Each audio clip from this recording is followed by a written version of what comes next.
Breakfast ಸಭೆಯಲ್ಲಿ CM ಕಾಲಿಗೆ ಬಿದ್ದಿದ್ದಾರೆ ಡಿಸಿಎಂ ಡಿಕೆ ಶಿವಕುಮಾರ್. ಸಿಎಂ ಸಿದ್ದರಾಮಯ್ಯ ಅವರ ಕಾಲಿಗೆ ಡಿಸಿಎಂ ಡಿಕೆಶಿ ನಮಸ್ಕರಿಸಿದ್ದಾರೆ. ಈ ವೇಳೆ ಡಿಕೆಶಿ ಬೆನ್ನು ಸವರಿ ಸಿಎಂ ಸಿದ್ದರಾಮಯ್ಯ ಆಶೀರ್ವದಿಸಿದ್ದಾರೆ. ಬ್ರೇಕ್ಫಾಸ್ಟ್ ಸಭೆಯಲ್ಲಿ ಸಿಎಂ ಕಾಲಿಗೆ ಡಿಸಿಎಂ ಡಿಕೆ ಶಿವಕುಮಾರ್ ಬಿದ್ದಿರುವಂತದ್ದು ಭಾವುಕ ಕ್ಷಣಕ್ಕೆ ಸಾಕ್ಷಿಯಾಗಿದೆ. ಬ್ರೇಕ್ಫಾಸ್ಟ್ ಮೀಟಿಂಗ್ ಒಂದು ರೀತಿ ಅಪರೂಪದ ಕ್ಷಣಕ್ಕೆ ಉಪಹಾರ ಕೂಟದ ಸಭೆ ಸಾಕ್ಷಿ ಆಗದೆ. ಕರ್ನಾಟಕ ಕಾಂಗ್ರೆಸ್ನಲ್ಲಿ ಮುಖ್ಯಮಂತ್ರಿ ಬದಲಾವಣೆಯ ಹೈ ವೋಲ್ಟೇಜ್ ರಾಜಕೀಯ ಬೆಳವಣಿಗೆಗಳು ನಡೀತಾ ಇರುವಂತಹ ಬೆನ್ನಲ್ಲೇ ಇಡೀ ರಾಜ್ಯ ಗಮನ ಸೆಳೆದಿದ್ದಂತಹ ಮುಖ್ಯಮಂತ್ರಿ ಸಿದ್ದರಾಮಯ್ಯ ಅವರ ಕಾವೇರಿ ನಿವಾಸದ ಉಪಹಾರ ಕೂಟ ಹಲವು ಅಪರೂಪದ ಹಾಗೆ ಭಾವುಕ ಕ್ಷಣಗಳಿಗೆ ಸಾಕ್ಷಿಯಾಗದೆ.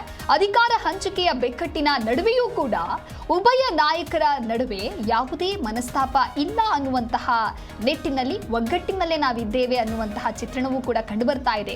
ಉಪಹಾರ ಕೂಟದಲ್ಲಿ ಭಾಗವಹಿಸುವುದಕ್ಕೆ ಆಗಮಿಸಿದಂತ ಉಪಮುಖ್ಯಮಂತ್ರಿ ಡಿಕೆ ಶಿವಕುಮಾರ್ ಅವರು ಸಿಎಂ ಸಿದ್ದರಾಮಯ್ಯ ಅವರ ಕಾಲಿಗೆ ನಮಸ್ಕರಿಸಿ ಆಶೀರ್ವಾದವನ್ನು ಪಡೆದುಕೊಂಡಿದ್ದಾರೆ.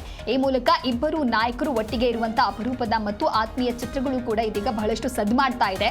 ಖಾಸಗಿ ಕೊಠಡಿಯಲ್ಲಿ ಉಭಯ ನಾಯಕರು ರಹಸ್ಯವಾದಂತಹ ಚರ್ಚೆಯನ್ನ ಕೂಡ ಮಾಡಿದ್ದಾರೆ. ಮುಖ್ಯಮಂತ್ರಿ ಸಿದ್ದರಾಮಯ್ಯ ಅವರ ಅಧಿಕೃತ ನಿವಾಸ ಕಾವೇರಿಯಲ್ಲಿ ಆಯೋಜಿಸಲಾಗಿದ್ದಂತ ಈ ಉಪಹಾರ ಕೂಟಕ್ಕೆ ರಾಜ್ಯ ಸಚಿವ ಸಂಪುಟದ ಬಹುತೇಕ ಎಲ್ಲ ಸಚಿವರು ಹಾಗೆ ಸಿಎಂನ ಆಪ್ತ ಶಾಸಕರು ಕೂಡ ಹಾಜರಾಗಿರುತ್ತಾರೆ. ಸಭೆಯಲ್ಲಿ ಸಚಿವರಾದ Satish Jarkiholi, MB Patil, Eshwar Khandre, Santosh Lad, Priyank Kharge, NS Bosaraju, doctor Sharanprakash Patil, SS Mallikarjun, KJ George, Byrathi Suresh, doctor MC Sudhakar, N Cheluvarayaswamy, Madhu Bangarappa, Shivanand Patil, KH Muniyappa, Ramalingareddy, Lakshmi Hebbalkar, HK Patil, doctor HC. Mahadevappa, Shivaraj Tangadagi, Dinesh Gundurao ಸೇರಿದಂತೆ ಶಾಸಕರುಗಳಾದ ಎಎಸ್ ಪೊನ್ನಣ್ಣ, ಬಸವರಾಜ ರಾಯರೆಡ್ಡಿ, ಅಶೋಕ್ ಪಟ್ಟಣ್ ಮತ್ತು ಪುಟ್ಟರಂಗ ಶೆಟ್ಟಿಯೂ ಕೂಡ ಉಪಸ್ಥಿತರಿದ್ದರು.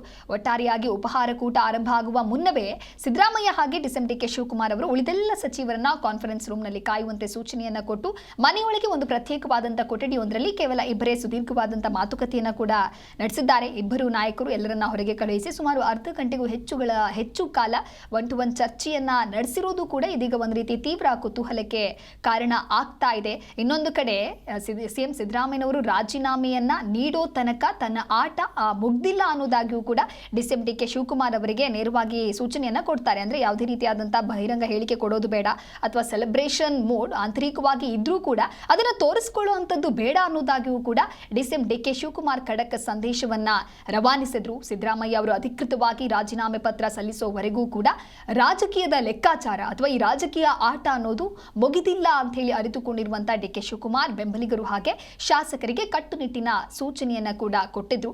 ತಕ್ಷಣ ಯಾವುದೇ ರೀತಿಯ ದುಡುಕಿನ ಹೇಳಿಕೆಗಳನ್ನ ನೀಡಬಾರದು ಅನ್ನುವಂಥ ನಿಟ್ಟಿನಲ್ಲಿ.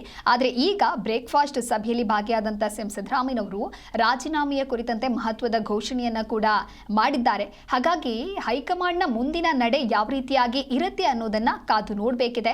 ತಮ್ಮನ್ನ ಭೇಟಿಯಾದ ಸಚಿವರು ಹಾಗೆ ಶಾಸಕರಿಗೆ ಸಂದೇಶವನ್ನ ಒಂದು ಕಡೆ ಡಿಕೆಶಿ ಅವರು ಕೂಡ ರವಾನೆ ಮಾಡಿದ್ದಾರೆ. ಆದರೆ ಹೈಕಮಾಂಡ್ ನಾಯಕರು ಈ ಕುರಿತಾಗಿ ನನ್ನನ್ನು ನೇರವಾಗಿ ಸಂಪರ್ಕವನ್ನ ಮಾಡೋದು ಅಥವಾ ನನ್ನ ಬಳಿ ಯಾವುದೇ ರೀತಿಯಾಗಿ ಪ್ರಸ್ತಾಪವನ್ನ ಮಾಡಿಲ್ಲ. ಅಧಿಕಾರ ಹಂಚಿಕೆಯ ಕುರಿತಂತೆ ಎಲ್ಲವನ್ನ ಕೂಡ ಮುಖ್ಯಮಂತ್ರಿ ಸಿದ್ದರಾಮಯ್ಯ ಅವರ ಜೊತೆಗೆ ಚರ್ಚೆಯನ್ನ ಮಾಡಿದ್ದಾರೆ. ಹೀಗಾಗಿ ಸಿಎಂ ರಾಜೀನಾಮೆ ನೀಡುವಂತಹ ವಿಷಯದ ಬಗ್ಗೆ ನನಗೆ ಅಧಿಕೃತವಾಗಿ ಇನ್ನೂ ಮಾಹಿತಿ ಬಂದಿಲ್ಲ ಅನ್ನೋದಾಗಿಯೂ ಕೂಡ ಡಿಸಿಎಂ ಡಿಕೆ ಶಿವಕುಮಾರ್ ಚರ್ಚೆಯನ್ನ ಮಾಡ್ತಾ ಇದ್ರು. ಆದರೆ ಈ ಎಲ್ಲ ಬೆಳವಣಿಗೆಗಳ ನಡುವೆ ಸಿಎಂ ಸಿದ್ದರಾಮಯ್ಯನವರು ನೀಡಿರುವಂತಹ ಹೇಳಿಕೆ ಇದೀಗ ಮತ್ತಷ್ಟು ಕುತೂಹಲಕ್ಕೆ ಕಾರಣ ಆಗ್ತಾ ಇದೆ. ಮುಂದಿನ ಪ್ರೊಸೀಜರ್ ಏನು, ಯಾವಾಗ ರಾಜೀನಾಮೆಯನ್ನ ನೀಡ್ತಾರೆ ಅಥವಾ ಹೈಕಮಾಂಡ್ ಈಗ ಯಾವುದಾದ್ರೂ ಟ್ವಿಸ್ಟ್ ಅನ್ನ ನೀಡಬಹುದಾ, ಹೇಗೆ ಮುಂದಿನ ನಡೆಯನ್ನ ಸಾಧಿಸಬಹುದು ಅಥವಾ ಸಿಎಂ ಸಿದ್ದರಾಮಯ್ಯನವರು ಏನಾದರೂ ರಣತಂತ್ರವನ್ನು ರೂಪಿಸ್ತಾರಾ, ಈ ಎಲ್ಲ ಆಂಗಲ್ನಲ್ಲಿಯೂ ಕೂಡ ಸದ್ಯ ಚರ್ಚೆ ಆಗ್ತಾ ಇದೆ. ಒಟ್ಟಾರೆಯಾಗಿ ಮಧ್ಯಾಹ್ನ 3 ಗಂಟೆಗೆ ರಾಜೀನಾಮೆಯನ್ನ ಕೊಡೋದಾಗಿ ಸಿಎಂ ಸಿದ್ದರಾಮಯ್ಯ ಘೋಷಣೆಯನ್ನ ಮಾಡಿದ್ದಾರೆ.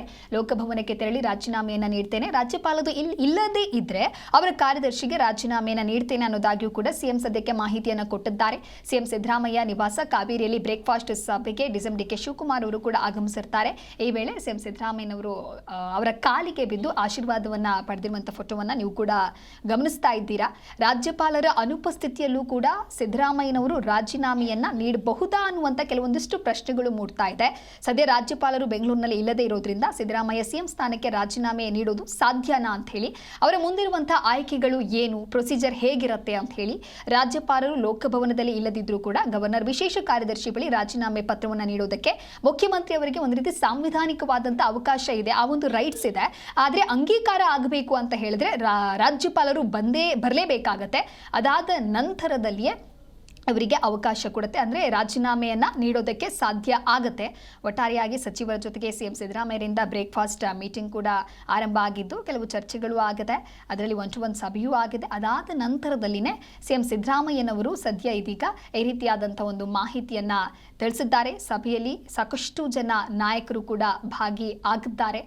ಒಟ್ಟಾರೆಯಾಗಿ ಈಗ ಡಿಸಿಎಂ ಡಿಕೆ ಶಿವಕುಮಾರ್ ಅವರು ನಿನ್ನೆಯಿಂದಲೂ ಕೂಡ ಸೈಲೆಂಟ್ ಆಗೇ ಇದ್ರು. ದೆಹಲಿಯಿಂದ ತಮ್ಮ ನಿವಾಸದ ಬಳಿ ಬಂದಂಥ ಸಂದರ್ಭದಲ್ಲಿಯೂ ಕೂಡ ಏನನ್ನೂ ಮಾತನಾಡೋದಕ್ಕೆ ಹೋಗೋದಿಲ್ಲ, ನಗುಮುಖದ ಮೂಲಕ ಮನೆಯ ಒಳಗಡೆ ಎಂಟ್ರಿ ಕೊಡ್ತಾರೆ. ಆದರೆ ಈಗ ಸಿಎಂ ಸಿದ್ದರಾಮಯ್ಯ ಅವರು ರಾಜೀನಾಮೆ ಘೋಷಣೆಯನ್ನ ಮಾಡಿರೋದ್ರಿಂದ ಡಿಸಿಎಂ ಡಿಕೆ ಶಿವಕುಮಾರ್ ಅವರಿಗೆ ಮತ್ತೊಂದಿಷ್ಟು ಟೆನ್ಷನ್ ಶುರುವಾಗಿದೆ. ಈಗ ಸಿಎಂ ರೇಸ್ನಲ್ಲಿ ಇದ್ದಂತಹ ನಾಯಕರ ಕಥೆ ಏನು, ಸಿಎಂ ಅಧಿಕಾರದ ಪಟ್ಟ ಯಾರು ಸ್ವೀಕರಿಸ್ತಾರೆ ಅನ್ನೋದಾಗಿಯೂ ಕೂಡ ಸದ್ಯ ರಾಜ್ಯ ರಾಜಕೀಯದಲ್ಲಿ ಕೆಲವೊಂದಿಷ್ಟು ಚರ್ಚೆಗಳು ಇದೀಗ ಮುನ್ನೆಲೆಗೆ ಬರ್ತಾ ಇದೆ. ರಾಜ್ಯ ಕಾಂಗ್ರೆಸ್ನಲ್ಲಿ ಸಿಎಂ ಪದತ್ಯಾಗದ ಬಿರುಗಾಳಿ ಬೀಸ್ತಾ ಇದೆ. ಸಿಎಂ ಸ್ಥಾನಕ್ಕೆ ಸಿದ್ದರಾಮಯ್ಯನವರು ಹಿಂದೆ ರಾಜೀನಾಮೆಯನ್ನ ನೀಡ್ತಾರೆ. ಒಟ್ಟಾರೆಯಾಗಿ ಕಳೆದ 6 ತಿಂಗಳಿನಿಂದ ರಾಜ್ಯ ಕಾಂಗ್ರೆಸ್ನಲ್ಲಿ ನಡೆದಿದ್ದಂತಹ ಸಾಕಷ್ಟು ಜಟಾಪಟಿಗಳು, ಆಡಳಿತ ಪಕ್ಷ ಆಗಿ ಯಾವುದೇ ರೀತಿಯಾದಂತಹ ಅಭಿವೃದ್ಧಿ ಕಾರ್ಯಗಳನ್ನು ಮಾಡ್ತಾ ಇಲ್ಲ ಅಂತ ಹೇಳಿ ವಿಪಕ್ಷಗಳ ಟೀಕೆಗಳ ನಡುವೆಯೂ ಕೂಡ ಆಂತರಿಕವಾಗಿ ನಾಯಕತ್ವ ಬದಲಾವಣೆಯ ಗೊಂದಲ ಮುಂದುವರಿತಾ ಬರ್ತಾ ಇತ್ತು. ಹಾಗಾಗಿ ಇದೆಲ್ಲದಕ್ಕೂ ಕೂಡ ಬ್ರೇಕ್ ಹಾಕಬೇಕು ಅನ್ನುವಂಥ ನಿಟ್ಟಿನಲ್ಲಿ ಹೈಕಮಾಂಡ್ ನಾಯಕರು ಕೂಡ ಸಾಕಷ್ಟು ಕಸರತ್ತನ್ನ ನಡೆಸ್ತಾರೆ. ಬಹಿರಂಗವಾಗಿ ಹೇಳಿಕೆಗಳನ್ನ ಯಾರೂ ಕೂಡ ನೀಡಬಾರ್ದು, ಆಪ್ತ ಬೆಂಬಲಿಗರು ಕೂಡ ನೀಡಬಾರ್ದು ಅಂತ ಹೇಳಿಕೆಗಳನ್ನ ನೀಡಿದ್ರೂ ಕೂಡ, ವಾರ್ನಿಂಗ್ ಕೊಟ್ಟರೂ ಕೂಡ ಯಾವುದೇ ಪ್ರಕ್ರಿಯೆಗಳು ಸ್ಟಾಪ್ ಆಗಿರಲಿಲ್ಲ. ಹಾಗಾಗಿ ಇದನ್ನ ಬಹಳ ಗಂಭೀರವಾಗಿ ತೆಗೆದುಕೊಂಡಂತ ಹೈಕಮಾಂಡ್ ನಾಯಕರನ್ನ ಕರೆಸಿ ದೆಹಲಿಯಲ್ಲಿ ಮೀಟಿಂಗ್ ಅನ್ನ ಮಾಡ್ತಾರೆ. ಸತತವಾಗಿ 6 ಗಂಟೆಗಳ ಕಾಲ ಮೀಟಿಂಗ್ ಅನ್ನ ಮಾಡಿ ಕೆಲವೊಂದಿಷ್ಟು ಸೂಚನೆಗಳನ್ನ ಕೂಡ ಕೊಡ್ತಾರೆ. 1-to-1 ಸಭೆಯನ್ನ ಮಾಡ್ತಾರೆ. ಇಲ್ಲಿ ಆಗುವಂತಹ ಸಭೆ ಅಥವಾ ಇಲ್ಲಿ ನಾವು ನಿಮಗೆ ಕೊಟ್ಟಿರುವಂತಹ ಸೂಚನೆಗಳು ಬಹಿರಂಗವಾಗಿ ಎಲ್ಲಿಯೂ ಕೂಡ ಹೋಗಬಾರದು, ಅವೆಲ್ಲವೂ ಕೂಡ ಗೌಪ್ಯವಾಗಿ ಉಳಿದುಕೊಳ್ಳಬೇಕು ಅನ್ನುವಂಥ ನಿಟ್ಟಿನಲ್ಲೂ ಕೂಡ ಒಂದು ಕಡೆ ಹೈಕಮಾಂಡ್ ನಾಯಕರು ಸಿಎಂ ಸಿದ್ದರಾಮಯ್ಯ ಹಾಗೆ ಡಿಸಿಎಂ ಡಿಕೆ ಶಿವಕುಮಾರ್ ಇವರಿಬ್ಬರಿಗೂ ಕೂಡ ಮನವಿಯನ್ನ ಮಾಡಿಕೊಳ್ತಾರೆ. ಹಾಗಾಗಿ ಸಿಎಂ ಸಿದ್ದರಾಮಯ್ಯನವರು ರಾಹುಲ್ ಗಾಂಧಿ ಅವರ ಹೇಳಿಕೆ ಏನಿತ್ತು ಅಥವಾ ಅವರ ಮನವಿ ಏನಿತ್ತು, ಅವರ ಸೂಚನೆ ಏನಿತ್ತು, ಅದನ್ನ ಇದೀಗ ಫಾಲೋ ಮಾಡ್ತಾ ಇದ್ದಾರೆ. ಸಾಕಷ್ಟು ಬಾರಿಯೂ ಕೂಡ ರಾಹುಲ್ ಗಾಂಧಿ ಅವರು ಯಾವ ಒಂದು ನಿರ್ಧಾರವನ್ನು ತೆಗೆದುಕೊಳ್ತಾರೆ ಅದಕ್ಕೆ ನಾನು ಬದ್ಧನಾಗಿರ್ತೇನೆ, ಒಂದು ವೇಳೆ ಸಿಎಂ ಸ್ಥಾನದಿಂದ ಮುಂದುವರಿಯೋದಕ್ಕೆ ಆಗುವುದಿಲ್ಲ, ಬೇರೆಯವರಿಗೆ ಅವಕಾಶವನ್ನು ಬಿಟ್ಟು ಕೊಡಬೇಕು ಅಂತ ಹೇಳಿದ್ರೆ ಅದನ್ನ ನಾನು ಕೂಡ ಫಾಲೋ ಮಾಡ್ತೀನಿ ಅಂತ ಹೇಳಿ ಸಾಕಷ್ಟು ಬಾರಿ ಸಿಎಂ ಸಿದ್ದರಾಮಯ್ಯನವರು ಹೇಳಿಕೆಯನ್ನ ಕೊಟ್ಟಿದ್ರು. ಆದರೆ ಡಿಸಿಎಂ ಡಿಕೆ ಶಿವಕುಮಾರ್ ಅವರು ನಾಯಕತ್ವ ಬದಲಾವಣೆ ಕುರಿತಂತೆ ಅದೆಷ್ಟೇ ಜಟಾಪಟಿಗಳು ಚರ್ಚೆಗಳು ಆಗ್ತಾ ಇದ್ರೂ ಕೂಡ ನೇರವಾಗಿ ಯಾವುದೇ ರೀತಿಯಾದಂತಹ ಸ್ಟೇಟ್ಮೆಂಟ್ ಅನ್ನ ಕೊಟ್ಟಿರಲಿಲ್ಲ. ಕೇವಲ ಮಾರ್ಮಿಕ ನುಡಿಗಳನ್ನೇ ಹೇಳ್ತಾ ಬಂದಿದ್ರು. ಆದರೆ ಈಗ ಸಾಕಷ್ಟು ಬದಲಾವಣೆಗಳು ಆಗ್ತಾ ಇದೆ. ಹಾಗಾಗಿ ಮುಂದೆ ಏನೆಲ್ಲ ಆಗುತ್ತೆ ಅನ್ನೋದನ್ನ ಕಾದು ನೋಡಬೇಕಿದೆ.